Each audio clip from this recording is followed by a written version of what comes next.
Hello everyone, आज के इस वीडियो में हम डिस्कस करने जा रहे हैं केमिकल चेंजेस एंड रिएक्शंस, जो कि क्लास 9th केमिस्ट्री में और उससे पहले भी आपको देखने को मिलेगा।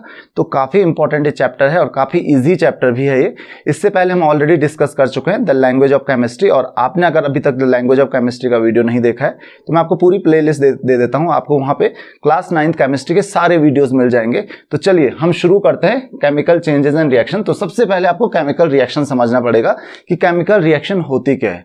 तो basically chemical reaction is a phenomenon, और you can say chemical reaction is a process in which one or more substances form one or more new substances। तो जहां पे एक या एक से ज्यादा substances होते हैं वो एक या एक से ज्यादा नए substances फॉर्म करते हैं थ्रू अ केमिकल चेंज। तो यहां पे एक केमिकल चेंज होता है जहां पे एक या एक से ज्यादा सब्सटेंस क्या फॉर्म करते हैं, एक या एक से ज्यादा प्रोडक्ट्स फॉर्म करते हैं। फॉर एग्जांपल एक का भी हम देख सकते हैं, जैसे CaCO3 है, करेक्ट, ये फॉर्म करता है CaO प्लस CO2। तो यहां पे क्या हुआ, एक सब्सटेंस था, केमिकल सब्सटेंस था, और उसने क्या किया, दो नए सब्सटेंस फॉर्म कर लिए। तो मैंने क्या कहा, एक भी हो सकता है, एक सब्सटेंस एक से ज्यादा सब्सटेंस फॉर्म कर सकता है, या दो सब्सटेंस दो या तीन सब्सटेंसेस फॉर्म कर सकते हैं। जैसे कि एक और प्रोसेस देख लेते हैं, जैसे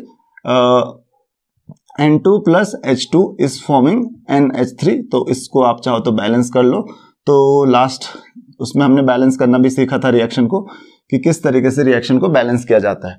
अब यहां पे देखिए, एक चीज आपको हमेशा ध्यान रखनी है कि जो the substance which undergoes chemical change is called reactant.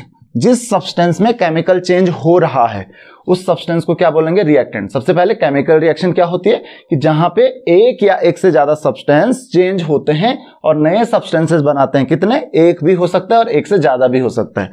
तो the substance which undergo chemical change, जिनमें चेंज हो रहा है उनको हम क्या बोलेंगे, रिएक्टेंट्स बोलेंगे।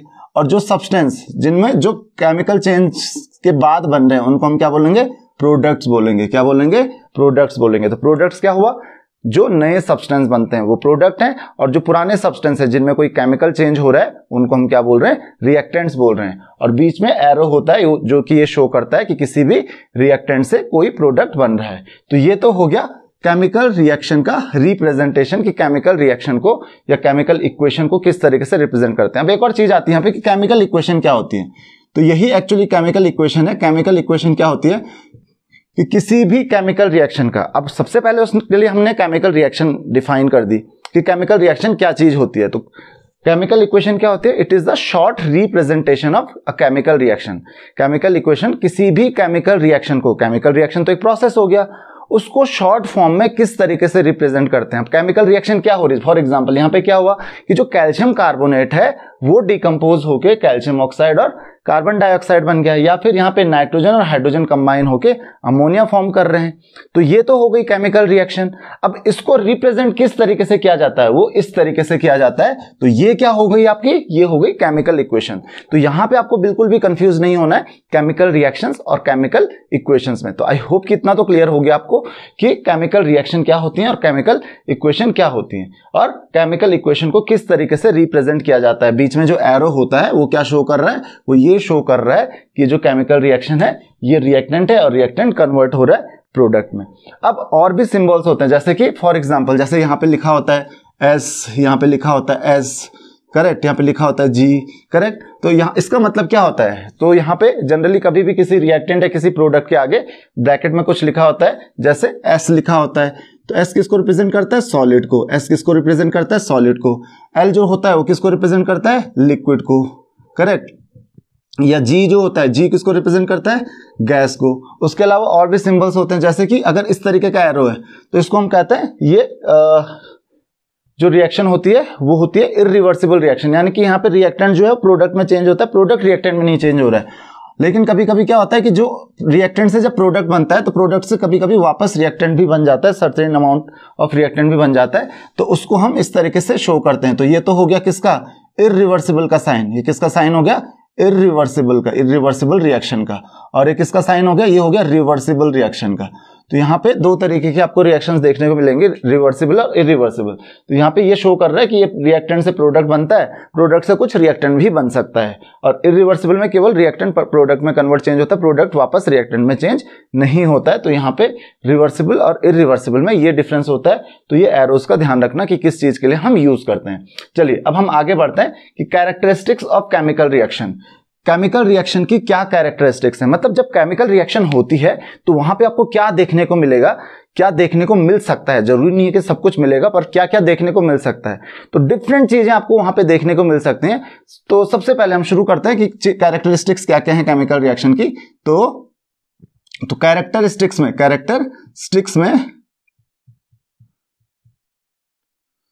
कैरेक्टरिस्टिक्स में सबसे पहले आते हैं, एक एक करके देखते हैं, चेंज इन कलर। सबसे पहले क्या आता है आपके पास, चेंज इन कलर। तो कलर आपको चेंज होते हुए दिखेगा। अब जरूरी नहीं है कि किसी भी सब्सटेंस का, माने कि सारे सब्सटेंसेस का कलर चेंज होगा ही होगा। तो इसीलिए मैं कह रहा हूं देखने को मिल सकता है सारी कुछ कैरेक्टरिस्टिक्स, 1, 2 या 3 या 4 कैरेक्टरिस्टिक्स, जरूरी नहीं है कि सारे के सारे एक साथ देखने को मिले। तो चेंज इन कलर, कुछ रिएक्शंस में क्या होता है कि जो रिएक्टेंट होता है वो जब प्रोडक्ट में कन्वर्ट होता है तो उसका कलर चेंज हो जाता है। ऑब्वियस सी बात है, वो इसलिए होता होगा क्योंकि रिएक्टेंट का कलर कुछ और होता है और जो नया प्रोडक्ट बनता है उससे उसका कलर कुछ और होता है। तो इसीलिए आपको जनरली चेंज इन कलर देखने को मिल सकता है। एक एग्जांपल देख लेते हैं इसका। जैसे अगर आप क्यूप्रिक नाइट्रेट को बर्न करते हैं, किसको बर्न करते हैं, क्यूप्रिक नाइट्रेट को बर्न नहीं, हीट करते हैं। तो अगर आप इसको हीट करते हैं, जो डेल्टा होता है ये साइन होता है किसका, हीट का। तो जब हम इसको हीट करते हैं तो क्या बना देता है, ये बनाता है CO plus NO2 plus O2। तो इसको जरा बैलेंस करते हैं हम, 2CO NO2, 2 × 2 4 हो जाएगा, और O2 4 × 2 + 2 10 12। तो ये बैलेंस हो चुका है। तो इस तरीके से आप इस रिएक्शन को बैलेंस कर सकते हो। नाउ इस रिएक्शन में जो क्यूप्रिक नाइट्रेट होता है, क्यूप्रिक नाइट्रेट का जो कलर होता है वो लाइट ग्रीन कलर होता है। कॉपर सॉल्ट जो होता है उनका लाइट ग्रीन या ब्लू कलर होता है। तो ये आपको लाइट ग्रीन या ब्लू कलर देखने को मिलेगा। और जब आप इसको कन्वर्ट करोगे किसमें, जब आप इसको हीट करोगे तो आपको मिलेगा कॉपर ऑक्साइड। उसके अलावा जो नाइट्रोजन डाइऑक्साइड और ऑक्सीजन जो होते हैं, ये जो ऊपर के लिए जो एरो बने ये गैसेस होते हैं। तो ये तो गैसेस जो है वो तो एग्जॉस्ट की फॉर्म में, वो तो बाहर सेपरेट हो जाएंगे, उससे गैसेस इवॉल्व हो जाएंगे और बचेगा क्या, केवल रेसिड्यू बचेगा। और ये रेसिड्यू का जो कलर होगा ये किस तरीके का कलर होता है, ये होता है ब्लैक। ब्लैक कलर का एक रेसिड्यू बचता है।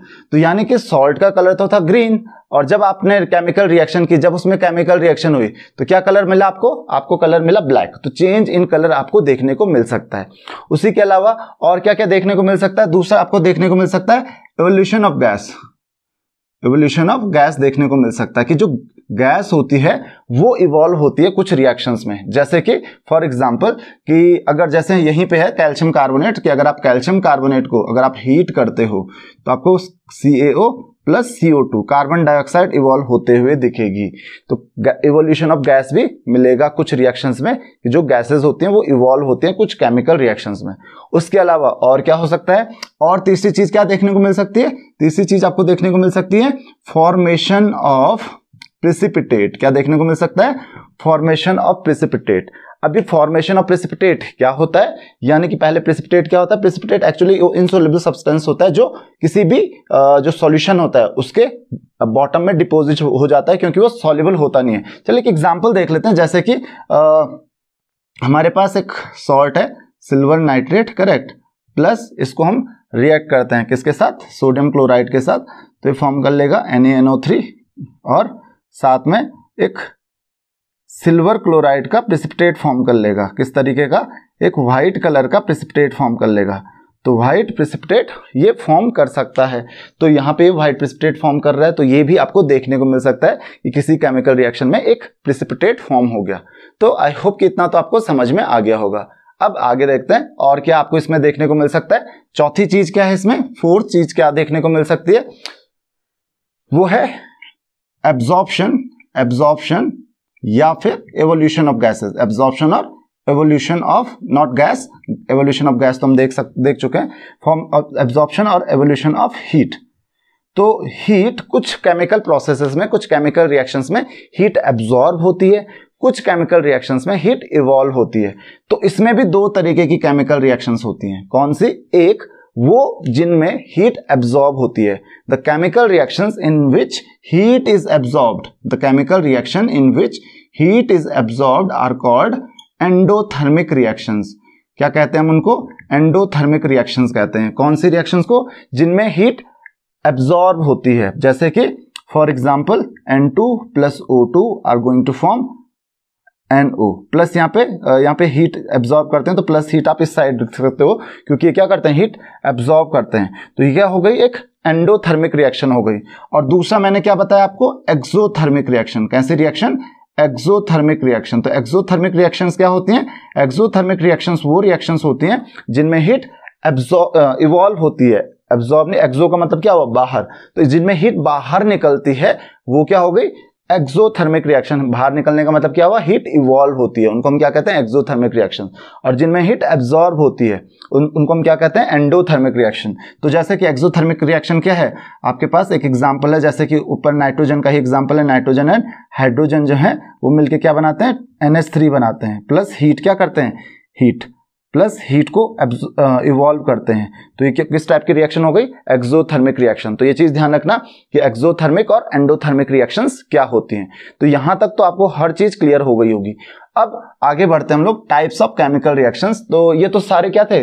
कैरेक्टरिस्टिक्स थी केमिकल रिएक्शंस की। अब हम टाइप पे चलते हैं और एक एक करके हर टाइप को समझते हैं। सबसे पहले आपके पास आता है कॉम्बिनेशन रिएक्शंस। क्या आता है? कॉम्बिनेशन और डायरेक्ट कॉम्बिनेशन रिएक्शन। कॉम्बिनेशन या फिर आप कह सकते हो डायरेक्ट कॉम्बिनेशन रिएक्शंस। तो कॉम्बिनेशन रिएक्शंस क्या होती हैं ये समझने की कोशिश करते हैं। तो देखिए कॉम्बिनेशन रिएक्शंस क्या होती हैं। कॉम्बिनेशन रिएक्शंस नाम से ही पता चल रहा है, इनको हम डायरेक्ट कॉम्बिनेशन रिएक्शंस भी कहते हैं। The reactions in which 2 or more reactants combine to form a single product. यहाँ पे 2 या 2 से ज्यादा रिएक्टेंट्स हो सकते हैं, वो आपस में कंबाइन होते हैं और एक नया प्रोडक्ट बनाते हैं, केवल एक नया प्रोडक्ट बनाते हैं। तो इसका नाम ही कॉम्बिनेशन है, मतलब रिएक्टेंट्स कंबाइन होंगे और नया एक प्रोडक्ट बनाएंगे, केवल और केवल एक प्रोडक्ट बनाएंगे। तो यानी कि आप कह सकते हो इस टाइप की रिएक्शन होती है कि A और B मिलके AB बना देते हैं। अब यहां पे आपको डिफरेंट टाइप ऑफ रिएक्शंस देखने को मिल जाएंगी। डिफरेंट टाइप नहीं बोलोगे आप उनको, actually different reactions, different examples of reactions देखने को मिल जाएंगे। तो आपकी बुक्स में शायद बहुत सारे एग्जांपल्स होंगे, you can go through them. इसको हम सिंथेसिस रिएक्शन भी बोलते हैं। सिंथेसिस का मतलब होता है कुछ बनाना। तो सिंथेसिस रिएक्शन भी इसको हम कह सकते हैं, क्योंकि क्या हो रहा है यहाँ पे 2 या 2 से ज्यादा रिएक्टेंट आपस में कंबाइन होकर किसी नई तीसरी चीज को सिंथेसाइज कर रहे हैं, एक नई चीज बना रहे हैं। तो इसलिए इस रिएक्शन को हम सिंथेसिस रिएक्शन भी कहते हैं। अब इस रिएक्शन के बहुत सारे एग्जांपल्स हैं जिनमें कि आपको जो 2 रिएक्टेंट्स या 2 से ज्यादा जो रिएक्टेंट्स होते हैं जो कंबाइन होकर एक प्रोडक्ट बनाते हैं, वो 2 या 2 से ज्यादा रिएक्टेंट्स एलिमेंट्स भी हो सकते हैं, या फिर हो सकता है कोई एलिमेंट हो उनमें से, कोई कंपाउंड हो, या फिर हो सकता है सब कंपाउंड्स हो। तो कुछ भी ये रिएक्शंस हो सकते हैं। इनमें बेसिक रिएक्शन जैसे कि आपको जनरली मेटल्स और नॉन मेटल्स की रिएक्शन देखने को मिल जाएगी, या ऑक्सीजन के साथ रिएक्शन देखने को मिल जाएगी। तो जनरली क्या करते हैं मेटल्स या नॉन मेटल्स, ऑक्सीजन क्योंकि बहुत रिएक्टिव होता है, इजीली ऑक्सीजन के साथ रिएक्ट करके करस्पॉन्डिंग ऑक्साइड बना देते हैं। तो या फिर ऑक्साइड जो है वो वाटर के साथ रिएक्ट करके हाइड्रोक्साइड्स बना देते हैं। तो ये कुछ एग्जांपल्स हैं इन रिएक्शन के। जैसे मैं कुछ एग्जांपल दे देता हूं, जैसे मेटल्स की अगर मैं या एलिमेंट्स की रिएक्शन देखूं मैं, तो एलिमेंट्स की रिएक्शन आपको इजीली देखने को मिल जाएगी। सारी क्या है, जैसे H2 प्लस Cl2 क्या मिलके बनाते हैं, ये बनाते हैं HCl। तो ये क्या है, एक कॉम्बिनेशन रिएक्शन, यहाँ पे 2 एलिमेंट्स कंबाइन हो रहे हैं। या फिर आप किसी रिएक्टेंट रिएक्शन में 2 एलिमेंट्स के साथ जगह 2 कंपाउंड्स को भी रिएक्ट कर सकते हो। तो 2 कंपाउंड्स रिएक्ट करते हैं, जैसे कि NH3 प्लस HCl, ये क्या मिलके बनाते हैं, ये अमोनियम क्लोराइड बना देते हैं, तो NH4Cl, करेक्ट। या फिर एक एलिमेंट और एक कंपाउंड, जैसे कि NO एक कंपाउंड है और O2 एक एलिमेंट है, तो ये क्या बनाते हैं, NO2 बना देते हैं। तो ये क्या है, एक एग्जांपल है कॉम्बिनेशन रिएक्शन का। अब मैंने क्या कहा कि जो ऑक्साइड्स होते हैं जैसे कि CaO, ये किसके साथ, वाटर के साथ मिलके हाइड्रोक्साइड बना देते हैं। तो ये सारी की सारी कॉम्बिनेशन रिएक्शन है। जितने भी ऑक्साइड्स हैं, मेटल ऑक्साइड्स, वो वाटर के साथ मिलके वो हाइड्रोक्साइड्स बनाते हैं। तो ये कौन सी रिएक्शन होगी, कॉम्बिनेशन रिएक्शन होगी। या फिर मेटल्स, जैसे कि मेटल्स हैं, मेटल्स को अगर आप हीट करते हो तो ये क्या बनाते हैं, ये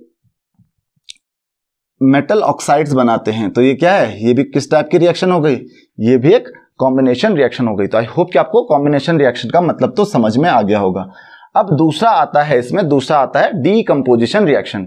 डीकंपोजिशन रिएक्शन होती क्या है, बेसिकली डीकंपोजिशन रिएक्शन बिल्कुल उल्टा होता है किसके, डीकंपोजिशन रिएक्शन जो हमने अभी पढ़ा। क्या पढ़ा हमने अभी, कॉम्बिनेशन रिएक्शन, उसका बिल्कुल उल्टा होता है डीकंपोजिशन रिएक्शंस। तो क्या होता है डीकंपोजिशन रिएक्शंस में?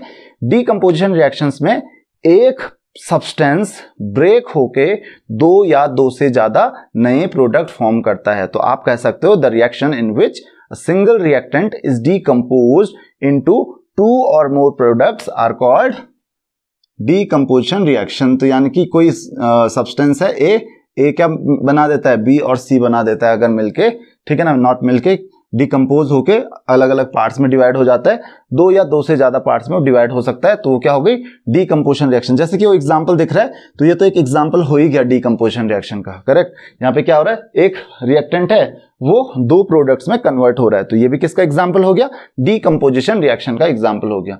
उसी तरीके से और भी आप एग्जांपल्स लिख सकते हो डीकम्पोजिशन रिएक्शन के। तो मैंने जैसे कि अभी आपको बताया कि डीकम्पोजिशन रिएक्शन जो होते हैं बिल्कुल उल्टा होती है किसके, जो आपकी कॉम्बिनेशन रिएक्शन होते हैं। इनको कुछ रिएक्शंस को अगर आप उल्टा कर दो, जरूरी नहीं है कि सारी रिएक्शंस एक हो।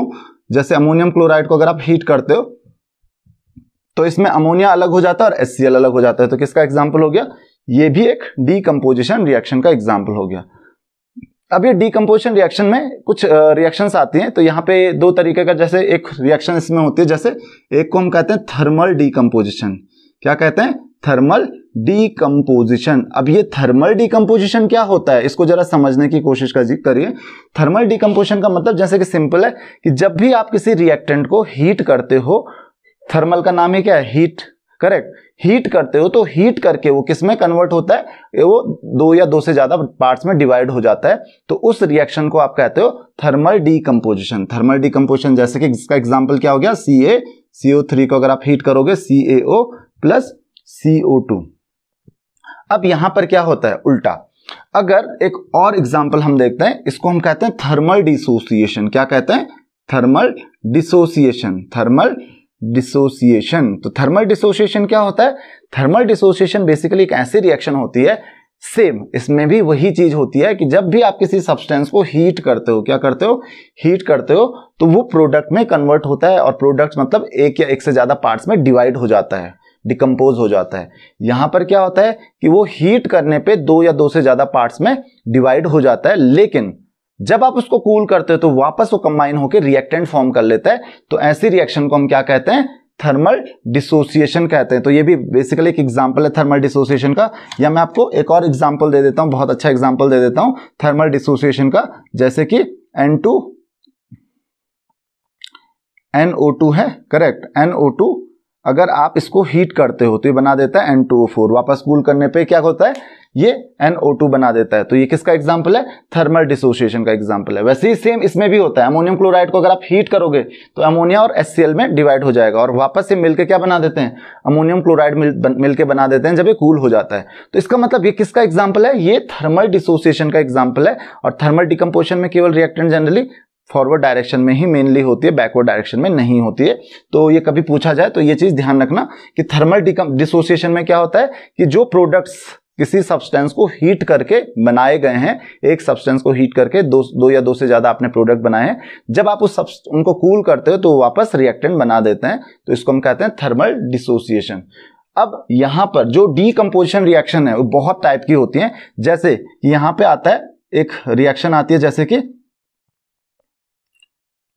फोटोकेमिकल डिकम्पोजिशन या फोटोकेमिकल रिएक्शन। ये सब इसी के पार्ट हैं, कौन सी, फोटोकेमिकल रिएक्शन।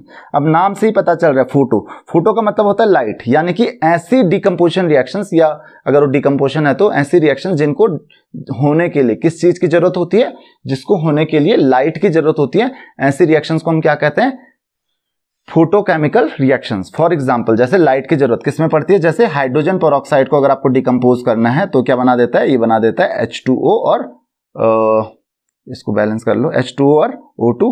तो यहां पर ये क्या हो रहा है, ये फोटोकेमिकल डिकम्पोजिशन हो गया। उसके अलावा और भी रिएक्शंस आप लिख सकते हो, मैं एक एग्जांपल आपको सबके दे देता हूं। देन उसके अलावा और भी एक रिएक्शन होती है, इस रिएक्शन को हम कहते हैं, इसमें भी जनरली डिकम्पोजिशन होता है, जैसे इलेक्ट्रोलिटिक डिकम्पोजिशन। कौन सा, इलेक्ट्रोलिटिक डिकम्पोजिशन क्या होता है, या इलेक्ट्रोलिटिक रिएक्शन।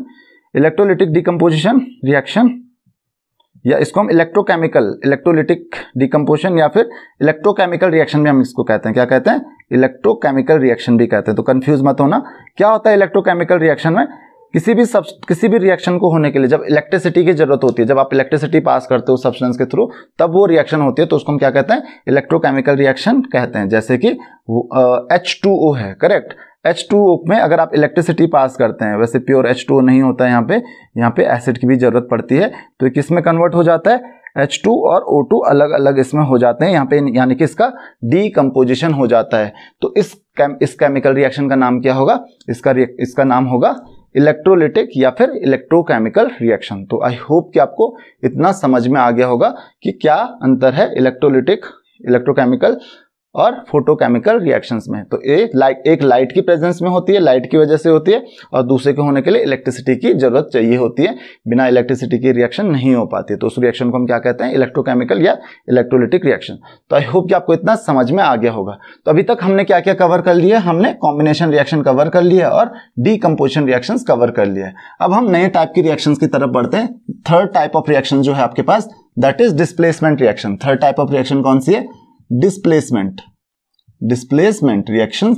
तो चलिए समझने की कोशिश करते हैं डिस्प्लेसमेंट रिएक्शन क्या होती है। अब देखिए, जो डिस्प्लेसमेंट रिएक्शंस होती हैं, इनमें क्या होता है? डिस्प्लेसमेंट रिएक्शंस बेसिकली उन रिएक्शंस को बोलते हैं जहां पर एक एटम या ग्रुप ऑफ एटम्स किसी दूसरे एटम या ग्रुप ऑफ एटम्स को रिप्लेस करता है, डिस्प्लेस करता है, यानी कि उसको हटा के उसकी जगह में खुद आ जाता है फ्रॉम अ कंपाउंड, किसी कंपाउंड से। तो एक कंपाउंड है, उसमें एक एटम या ग्रुप ऑफ एटम को कोई दूसरा एटम या ग्रुप ऑफ एटम आके हटा देता है और उसकी जगह खुद ले लेता है, तो उसको हम क्या कहते हैं? Displacement reaction. जैसे कि मैं एक एग्जांपल दे देता हूं, जैसे कि A+BC है, तो यहां पे क्या है? BC एक कंपाउंड है, तो ये जो A है ये B को यहां से हटा देगा और ये बना देगा AC बना देगा, प्लस B क्या हो जाएगा? अलग हो जाएगा। तो इस टाइप की रिएक्शंस को हम क्या कहते हैं?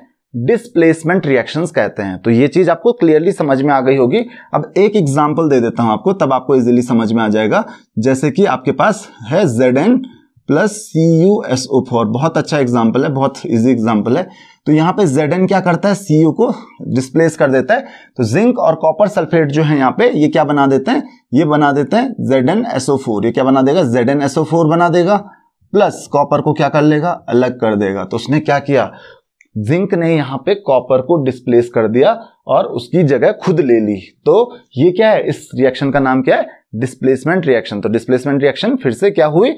The reaction in which one atom or group of atoms displaces other atom or group of atoms from a compound. तो यहां पर आई होप कि आपको ये चीज समझ में आ गई होगी, डिस्प्लेसमेंट रिएक्शन क्या होती है। अब यहां पे एक चीज समझनी जरूरी है आप लोगों को कि मुझे कैसे पता कि जिंक जो है वो कॉपर को डिस्प्लेस करेगा। क्या मैं इस रिएक्शन को उल्टा भी लिख सकता हूं? यानी कि ऐसे लिख सकता हूं कि जिंक सल्फेट और कॉपर अगर रिएक्शन कर रहे हैं तो कॉपर जो है वो जिंक सल्फेट को डिस्प्लेस कर दे और ये बना दे। तो एक्चुअली ऐसा होता नहीं है। अब क्वेश्चन ये है कि भाई मुझे कैसे पता कि ऐसा होता है और ऐसा नहीं होता है?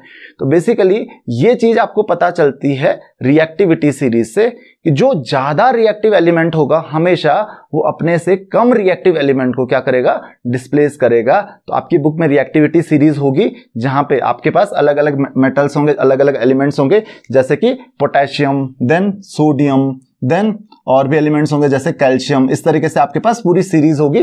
तो यहां पे आपको पता चल जाएगा। अगर आप जिंक को देखोगे, जिंक, फिर उसके बाद आपको कहीं पे क्या दिखेगा? कॉपर, ये दिखेगा, करेक्ट, सिल्वर वगैरह दिखेंगे। तो यहां पर क्या होता है कि टॉप टू बॉटम, मतलब मैं टॉप टू बॉटम नहीं लिख रहा हूं, मैं इधर को के लिए लिख रहा हूं।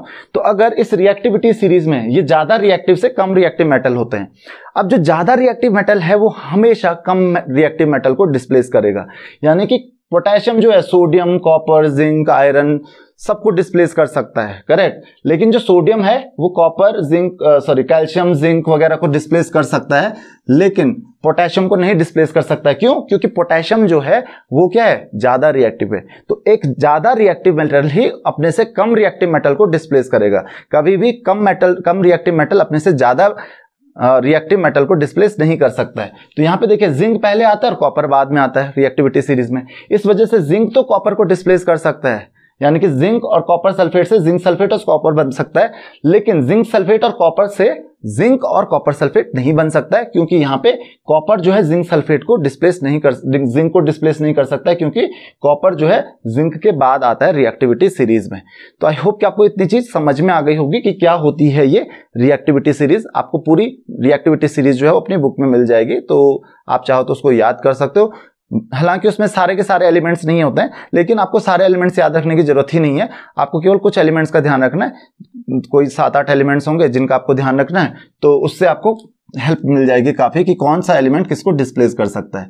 तो इतना तो आपको समझ में आ गया होगा कि डिस्प्लेसमेंट रिएक्शन क्या होती है।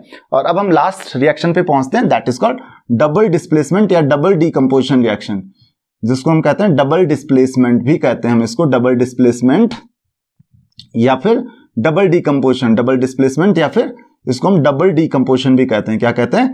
Double decomposition reaction. तो डबल डीकंपोजिशन रिएक्शन क्या होती है, इसको समझने की कोशिश करते हैं। तो नाम से ही पता चल रहा है डबल डिस्प्लेसमेंट, बड़ा सिंपल टाइप ऑफ रिएक्शन ये है। इसमें देखिए क्या होता है, ये एक उस टाइप की रिएक्शन है जिसमें क्या होता है, दो रिएक्टेंट्स होते हैं। कितने रिएक्टेंट्स होते हैं? 2। और वो जो प्रोडक्ट बनाते हैं वो भी 2 ही बनाते हैं। लेकिन बनाते किस तरीके से हैं? ये अपने आयंस या अपने रेडिकल्स को आपस में एक्सचेंज कर लेते हैं। तो ऐसे रिएक्शंस को हम कहते हैं डबल डिस्प्लेसमेंट रिएक्शन, यानी कि 2 कंपाउंड्स जो हैं वो रिएक्ट करेंगे और 2 नए कंपाउंड्स बनाएंगे। और बनाएंगे किस तरीके से कि एक कंपाउंड जो है वो अपना आयन या अपने रेडिकल दूसरे कंपाउंड को देगा और दूसरा वाला पहले को दे देगा, वो एक्सचेंज करेंगे आपस में। तो इसलिए इनको हम क्या बोलते हैं? डबल डिस्प्लेसमेंट, क्योंकि वो एक दूसरे को आयंस को डिस्प्लेस करते हैं, इसीलिए इसका नाम क्या है? डबल डिस्प्लेसमेंट या डबल डीकंपोजिशन रिएक्शन हम इसको कहते हैं। तो the reaction in which 2 compounds react to form 2 new products by exchanging their radicals। तो ये चीज ध्यान रखना कि जहां पर क्या होता है, 2 कंपाउंड्स आपस में रिएक्ट करते हैं और 2 नए कंपाउंड्स फॉर्म करते हैं। चलो एग्जांपल ले लेते हैं, तो उससे आपको क्लियरली आइडिया हो जाएगा कि जैसे कि FeSO4 प्लस NaOH, करेक्ट। तो क्या बना देगा? ये बना देगा FeOH whole twice plus Na2SO4। तो यहां पे ये आपको समझ में आ गया होगा कि ये रिएक्शन क्या कहती है। तो यहां पे आपको देखो, ये क्लियरली देखने को मिल रहा है कि FeSO4 और NaOH, इसमें क्या किया, जो OH है वो किसके पास चला गया? Fe के पास। और जो SO4 है वो किसके पास आ गया? Na सोडियम के पास। और इन्होंने क्या बना दिया? FeOH होल ट्वाइस और Na2SO4 बना दिया।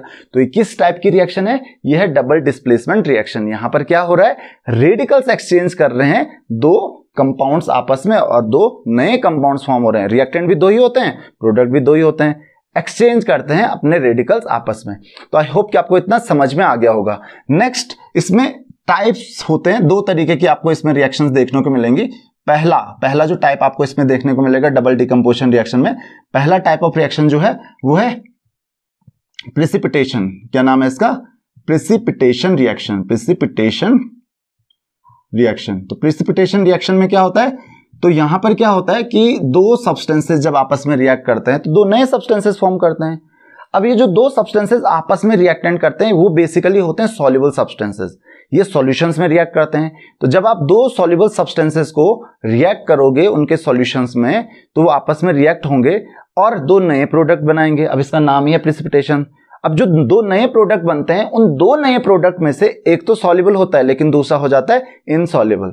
तो ऐसे रिएक्शन को हम क्या कहते हैं? प्रेसिपिटेशन रिएक्शन, क्योंकि जो दूसरा इनसॉल्युबल सब्सटेंस होगा वो क्या बना देगा? प्रेसिपिटेट बना देगा। इसीलिए इन रिएक्शंस को हम क्या कहते हैं?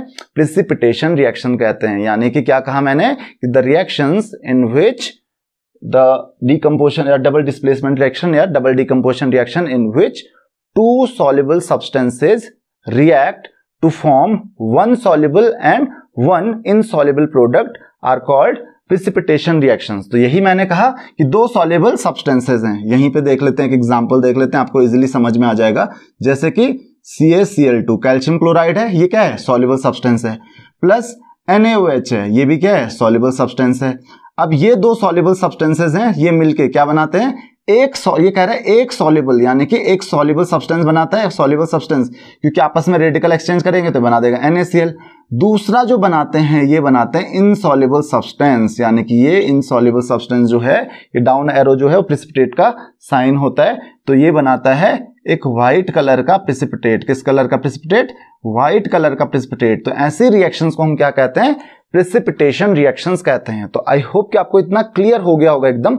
और अब हम चलते हैं अपने लास्ट टॉपिक पे, मींस दूसरा उस पे लास्ट टाइप ऑफ रिएक्शंस पे। इसमें जो सेकंड टाइप ऑफ रिएक्शन है वो आता है न्यूट्रलाइजेशन रिएक्शन। कौन सा?